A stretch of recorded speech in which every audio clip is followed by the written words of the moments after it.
Hello Salim साहब, मैं जानती हूँ कि आप किराए के लिए कॉल कर रहे हैं। इस दफ़ा थोड़ी देर हो गई है, कल तक कोई बंदोबस्त कर लूँगी। किराए का नहीं कह रहे? मैं समझी नहीं।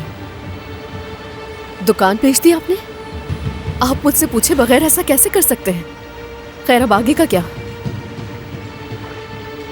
तो फिर कब बुलाएंगे वो मुझे? ठीक है, फिर वेट करते हैं। खुदा हाफिज। तुम्हें कुछ अंदाजा है तुमसे दूर रह के किस तरह से मैंने खानदान की इज्जत को टूटने और बर्बाद होने से बचाया है? मेरे बीवी बच्चों को यहाँ से निकाल दिया। क्या ये सब कुछ काफी नहीं है मेरे लिए? इस घर में उनके लिए जगह तक नहीं। मेरी कमाई गई दौलत पर आप सब लोग मिलकर कब्जा कर रहे हैं। मुझे और मेरे खानदान को बर्बाद करने में आप लोगों ने कोई कसर नहीं छोड़ी। तुम्हारे इस रवैये पे मैं आंखें बंद करके नहीं बैठ सकती। एक बात याद रखिएगा कि मैं आपको ये सब कुछ करने नहीं दूंगा, क्योंकि अब मैं वापस आ चुका हूं और अब खेल मेरे हिसाब से होगा।